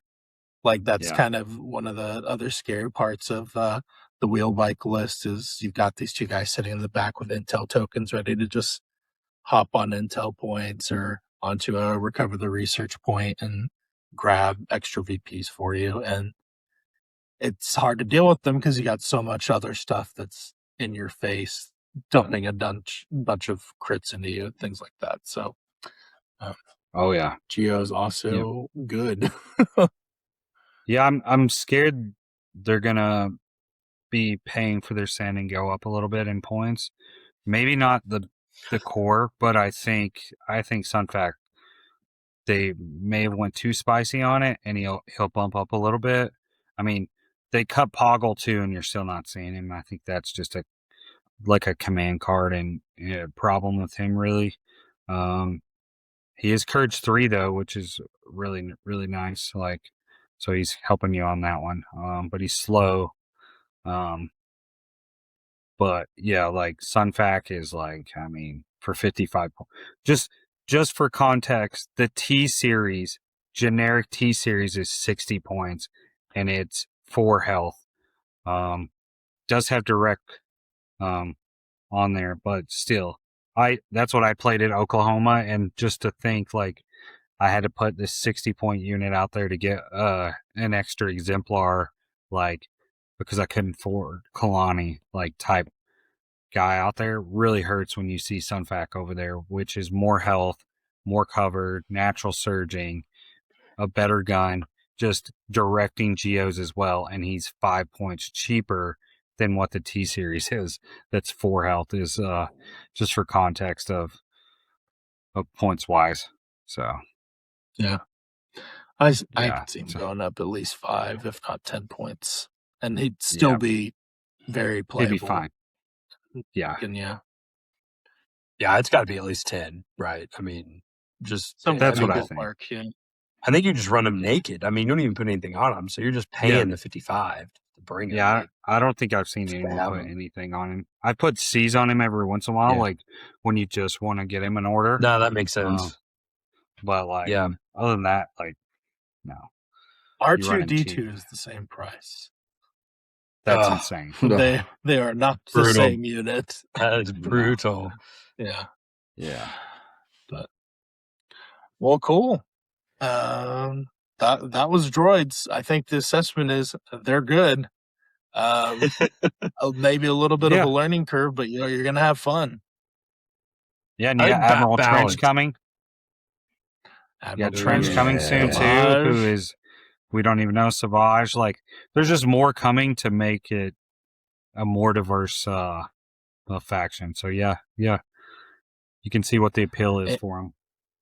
And Django at some point, right? We got Gotta be. we got the helmet teaser. Unless they are so- just trolling us with the helmet. Yeah, there's no way we don't have him. But yeah, Soon. they're good. Soon. Hey, Will, tell me about Django at the end of this month at Adepticon, please. Thank you. Also, congrats on that promotion. yeah. Yeah. Will, if you're listening to this, blink 3 times. We promise we'll see it. Yeah. Well, cool. I think we're gonna wrap it up like we've been wrapping all these up. We're gonna hit some Tower of Power. Woo. Let me get the screen share going while I grab the card names for one. Assaj Ventress. Yes. I would say assassin that's herself. she's probably your signature unit, Justin. I would say like when Was that her or Dooku? Justin list? Yeah, there's Assaj. Yeah, it's usually they go in tandem. Like I don't have one without the other usually. So I really like that too. That's like a thematic pairing too. You know, and the I'm cards with bear you, that man. out, so. I'm a thematic guy. Like I like the theme of things to go there together. Like, probably cost me at some points, but I think it's the rule of cool first. Mm-hmm. That's what we all should live by. What I do like though is when it's thematic and the list still ends up being good, because I think that means they've done a great job designing things, right? So Facts. I'm sure that's the goal too. So while I'm grabbing these, anything you think should change, Justin? We will just fall over and let you do it. That seems to be the trend. No, I mean, I was sad to see Fear, Surprise, Intimidation come off the top, but I mean, I could see it. I'm a Jedi's really, really good as well. Other than that, like, I mean, I was a little surprised with Son of Skywalker being like as low as it is. Like I think it's still me really, too. really good. Me too, to be honest. I think it's a little bit higher on there. I think it's better than Annihilation Looms. Like above those 3 is like where I see it kind of, but like I don't know. Like Double the Fall is really good. That's the Dooku kick the order back card, and it is a cunning 2-pip, which is really nice. No Time for Sorrows is nice, but Rebels already has a bunch of areas that they can get like free moves out of. This is just another way. I just don't I don't really see it as much with Leia now, personally. I don't know. Yeah, I'm thinking Leia stocks are down, so I'm with you as far as moving Double the Fall above No Time for Sorrows. How much farther do you want to go up though? I think maybe is it better than Annihilation Looms? I think it's better than Annihilation Looms personally. Like, but I mean, you think it's better than Size Matters sometimes? I don't That's think the so, Chewie. no. That's the backpack card with Yoda Chewie. Even though you don't see it as much, like I think there's more benefit on the top side, like the super tack coming and being able to kick an order backpack with slice comms kind of takes double the fall out from being the only card that could do that to other things doing it. So now more people are getting the trick, and when more people have the trick, the stock kind of goes down, type of thing, in my opinion. Okay. So And slice comps, we can do that every turn. yeah. So you're doing a lot more. But yeah, other than that, I mean, I'm not really sure where Son of Skywalker goes. I think it's just like somewhere in there, maybe a little bump. Other than that, I think it's come along pretty well. I have made changes. Appreciate I like it. Son of Skywalker. I think I like Son of Skywalker too. I still think it's too. I Hey, think Brian when we- told us to put it there. I think when we talked about it is, he's always come from the Opluke perspective. Yeah. Sometimes you kill something and then you can't hit something else. Yeah. I'm playing a lot of Commander Luke, so I'm at least going to get a pistol shot typically if I kill the thing. Yeah. Also, with Luke Tonwalker, I think he's got the melee and the gun. Mitchum doesn't think he's going to get Son of Skywalker. I don't think they're going to change the text on that card. They knew No. the Ton guy was coming, so Yeah. I feel like they would. I had forgotten that both versions of Luke get Son of Skywalker. So, because I was thinking Commander Luke didn't get Son of Skywalker, but I was mistaken. So, yeah, I think Luke Tonwalker will get Son of Skywalker. Yeah, without Son of Sounds Skywalker, spicy. Commander Luke would be really, really bad, in my opinion. Yeah. He would be real bad. But yeah. It's real bad. Yeah. No. Luke's gonna be, well, if Oplu gets access to all, well, do we know if they're getting 3 command cards each again? On the I don't think we know. Tons? They're at least I saw getting one. I think they said there's 5 cards in there or something of that nature. I could be wrong. I can't remember what they said, but I think they're getting some command cards. They're probably getting a teamwork card for sure, you would think. So Oh yeah. Yeah. And I think we know the Han one, the yeah. See You in Hell or whatever. Okay. Well, do you want to start at the top or the bottom here, Justin? 3 I think pip we or start with 1 pip? the 3 pip first, personally. It's pretty straightforward in what it is, so it's pretty easy. Yes, my master. There's only one option on this card. There's not 2. There's only one. It's a 3 pip. It orders no units. You must divulge this card. It stays in play. Divulge, resolve setup effects. Step, choose one of the following effects resolve. Permanent, Assaj Ventress gains bounty and reinforcements. Or permanent, Assaj Ventress gains demoralize 1, Makashi Mastery, and outmaneuver. Are you saying you don't ever take the bounty one, Mitchum? I've never seen anyone take the bounty. I've took the bounty one Makashi's time. really good. Yeah. When I played a Rex Cody list that had no Jedi in it. So I was like, well, there's no need for the Makashi. Like the demoralize is nice, but clones have such high courage already. It doesn't come in there, but getting a sweet bounty on Rex, or usually Rex, because Cody's not going to move up, and you're probably not going to get there from him. But that's like the only time I 99% of the time do the Makashi Mastery one. So the generic commanders of old are gone. The 4, they're all a lot tougher now. So the bounty's less assured than it used to be there. I kind of like a 2.6. This doesn't punish you as much for playing this. Yeah, So, that's what's really nice. You aren't. Yeah. That's a cool touch. Yeah, you're just playing this. You're just showing it off round 1 or during setup, and then you just set it down on the table, and you're like, all right, well, I'm playing a 5-card command hand that you're still probably playing standing orders at the beginning anyway for, so you're not feeling bad on this.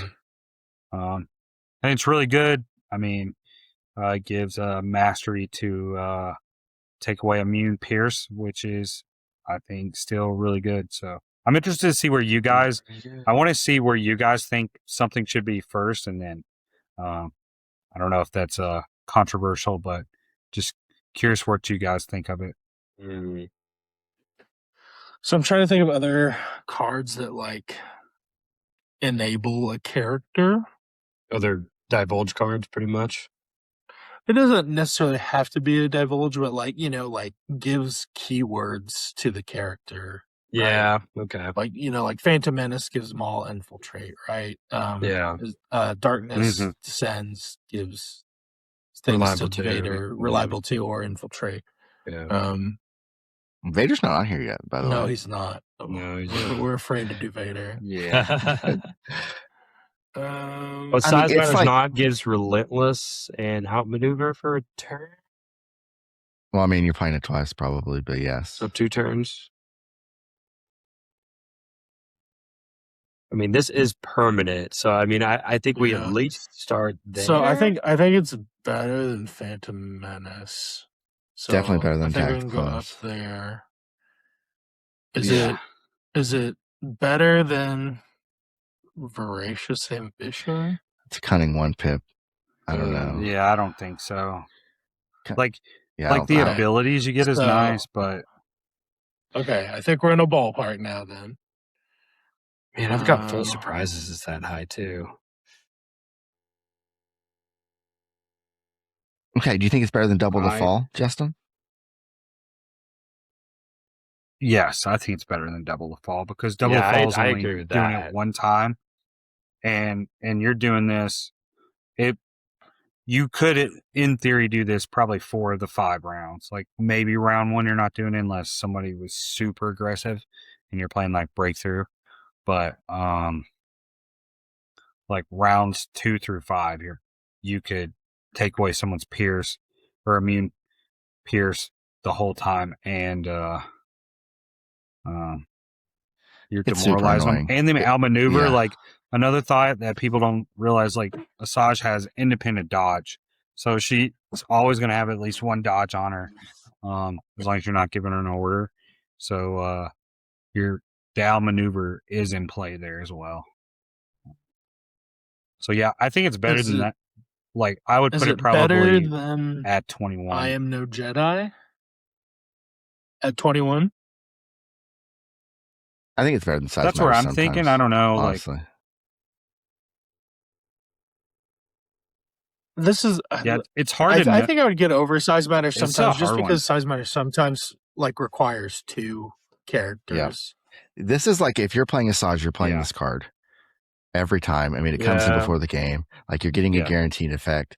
Size Matters sometimes. It's like me out there measuring distances and like doing this thing. And it's like, okay, this is a turn. I'm not cycling Yoda cards. It's. okay. I think this is better than. I guess it's not Size- better than getting 2 attacks in a round because Reptilian Rampage lets you attack twice. Deploying the garrison gives you a standby, which could lead you to Yeah. attacking twice as well. So Yeah. I guess it's not better than. Also attacking Reptilian twice. Rampage gives you a move.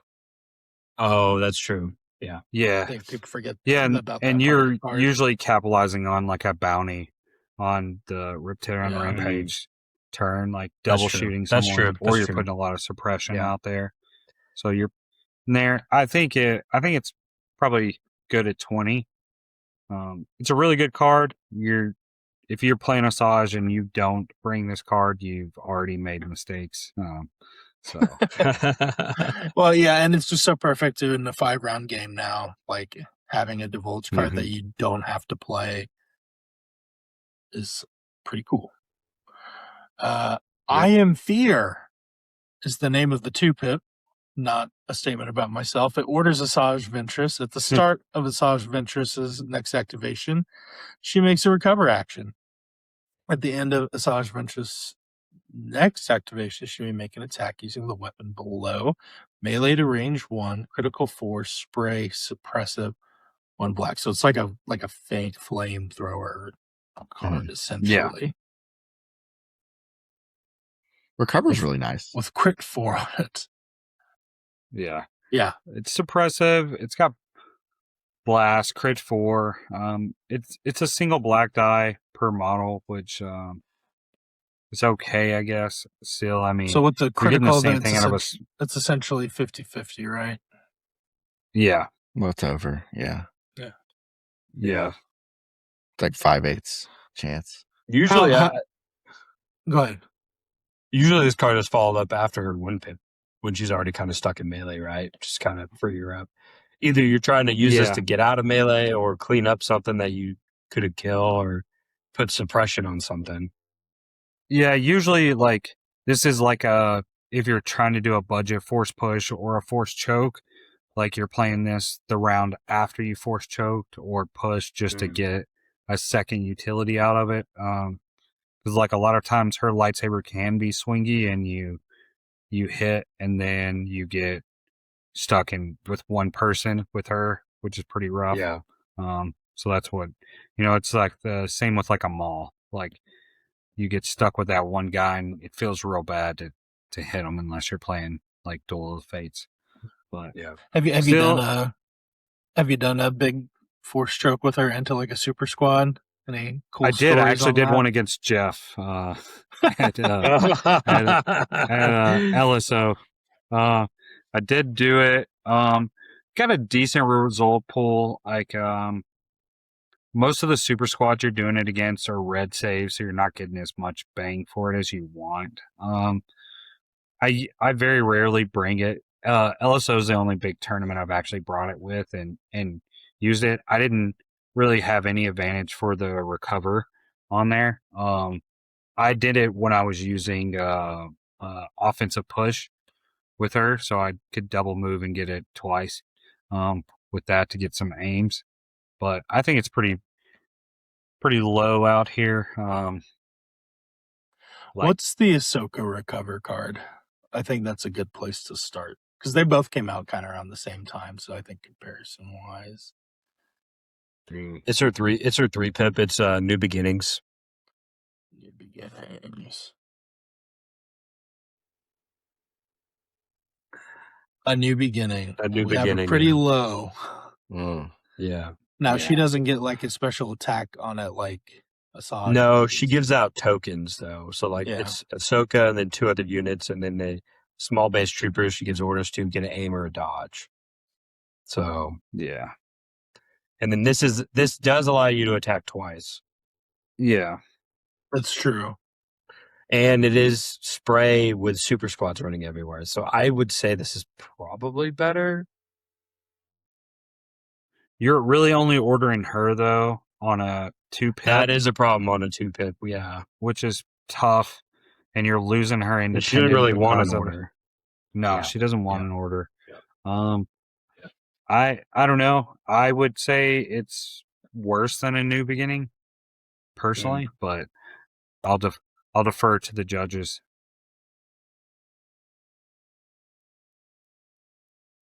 Someone doesn't like it. Yep. Whoops. I'm trying to. Yeah. I mean, you're the one that plays her more, so if you think. I don't know if I'd put it below Courage of the Rebellion. That's not the standby one, is it? No, that's Hold at Any Cost. Mm-hmm. Courage of the Rebellion's the Recoverer one from Echo Base, isn't it? Yeah. 2 orders and it recovers, so it's kind of similar. Yeah. Yeah, I would say it's better than that, but I don't know. I think Yeah. it's like I'm 50-50 we'll- between above or below. Like either way, We're it's gonna- not great, and you're not upset if We'll you leave it home. we'll do this just to separate these 2 Ahsoka cards. Mm. There we go.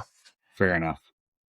I am fear 47 between 46 and 48 Swift Protector and a New Beginning. And we got our last one. The Jedi Shall Fall. It's a 1 pip. Assaj gets an order. She gets Jedi Hunter this round till the end of the round. Each time Assaj Ventress makes an attack, during the roll attack dice tip, she may gain up to 4 suppression tokens before rolling dice. She gains 1 dodge token for each suppression token gained in this way. Yeah. This is the the card you want to play when you're like, I need to kill something with 8 hits immediately, because between this one and like you get the 4 dodges and then you use the offense defense and stance to take a dodge action to get 2 more, like you should in theory hit all 8 dice unless you just rolled really, really, really bad. Yeah. On this It's one. like, I with gotta try to most kill being Vader. crit. Yeah. And the Pierce. Yeah.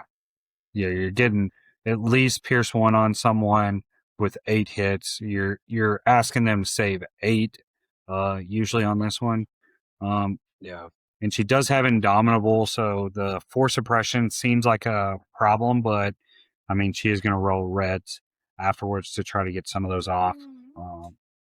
So, which is pretty much, and she has obviously both masteries, Jaikari mastery, right? That's the Ahsoka, same one as Ahsoka with the upgrading dodges. And then you can also have the Makashi mastery. So Yeah. I think it's a really good one pip for her. So I think we start at I Am No Jedi just because they're both similar in a sense of where they're gaining dodges to help their mastery. I'm obviously going to be biased towards Ahsoka just because hers gives her more dice to throw. Now, granted, it's only white dice, but I can get up to 10 dice with tenacity and 3 dodges. Assaj is still capped at 8. Now, granted, she's probably going to get all 8 through more statistically than I will on my 10 dice. Does Ahsoka search to crit at all? Yes, she does. Okay. I'm scared of the Pierce. yeah, But that's yes. where I think that's what separates them. Like, I agree the ceiling is higher with Ahsoka.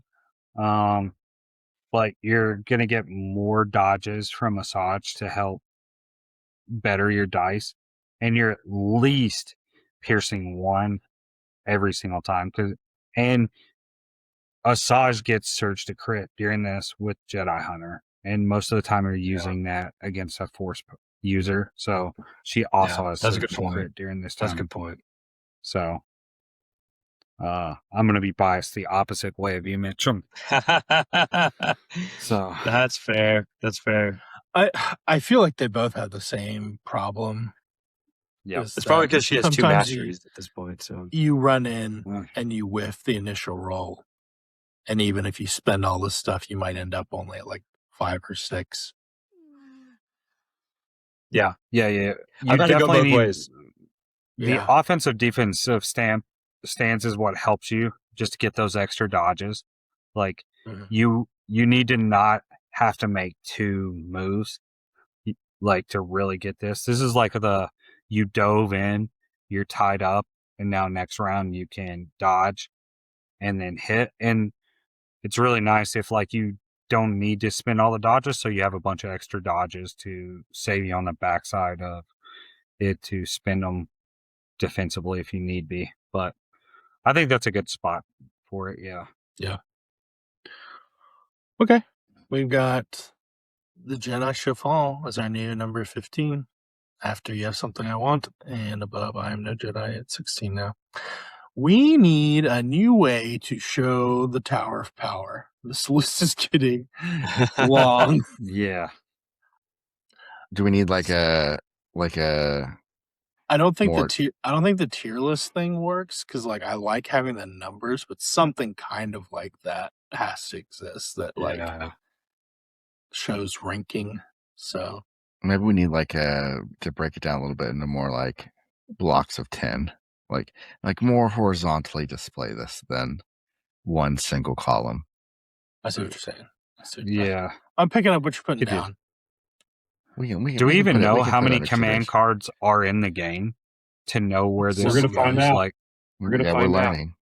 yeah, we're Yeah. all going to be 65 years old still trying to do this. Well, the funny thing was that we've had people come on and be like, "Why is this? Why is this here? This makes no sense." And it's like, Yeah. well, It's provocative. a year gets the ago when we people put it on going. It does. a year get ago the when we put it people. on there, it did make sense. So We Like, started all building these- this but in like Legacy Legion, so it's Yeah, it's that's like true. right now is Grievous on here? yes, Yes, Grievous but is not on as there. new cards. But Just yeah, That's what I'm that's saying. fine. But even the old cards, Training Your Jedi Arts probably needs to be re-rated Yeah, because and we'll do that when we do. And Supreme Commander needs to be re-rated too because it's really good. Yeah. but anyway. Yeah, because I think the last time I was on, I think we did the Grievous back in the day. And then I did think that's this, right. Yeah, Yeah, but yeah. So it's Justin's fault.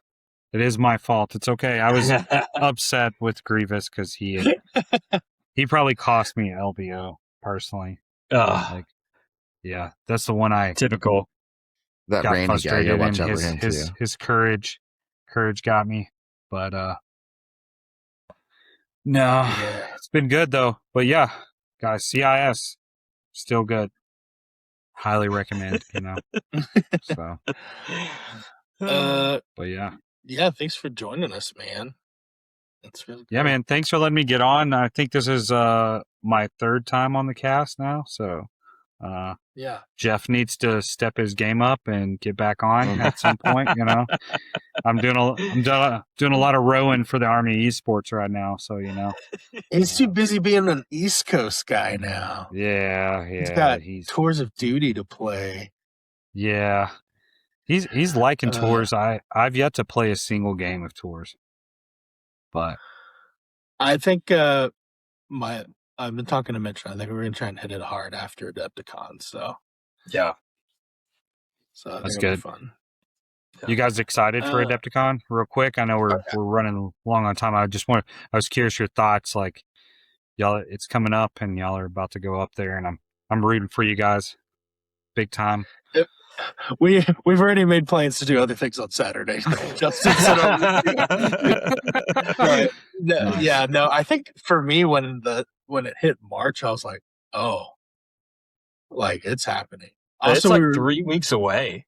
yeah, It's- we were busy like with all Creeping. that Patreon stuff at the end of February too. So like that we weren't thinking about it, but yeah, when March hit, it was like, oh, things are. You guys live streaming any while you're up there?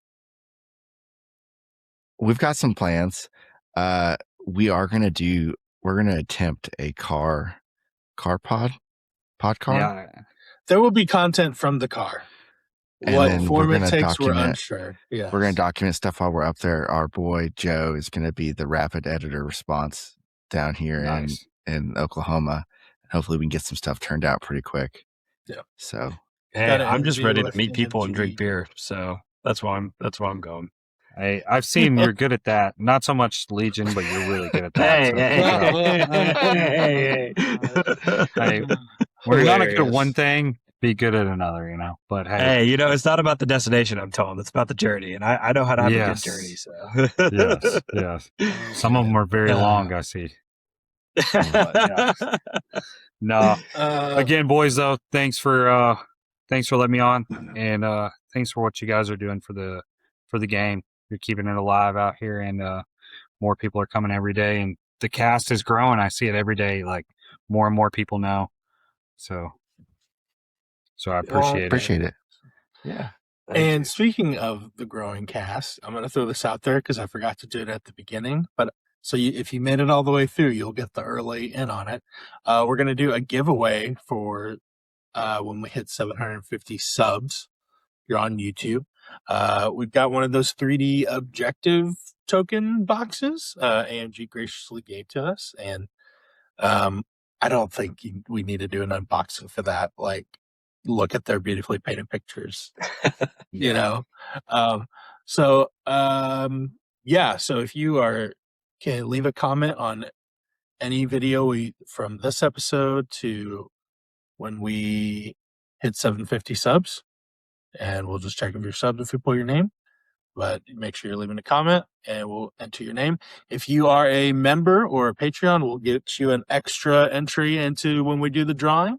So a little extra incentive for you to sign up, and we'll also have a couple other drawings throughout the year for our members and backers and stuff like that. So it's been fun, and again, if you're a listener, you sub, you share, you're doing great supporting us, and we appreciate it. You guys rock. Yep. I'm gonna dig through my box of stuff I haven't opened and throw something else in there too. But it'll be secret prize. Ooh, nice. So Secrets are no fun. From Matt's personal collection. yeah, from my personal unopened personal boxes pile of shit. collection. He's gonna send you a table worth of terrain that you get to paint for him. Hey, That's what's I up. mean, Outsourcing. yeah, contract labor. Anyway. Amazing. That's not what's going to happen. It'll be some sealed Legion product. So, Well, thanks for listening, and remember, X and O is just really whatever CIS units you want away. See ya. See ya. Yeah.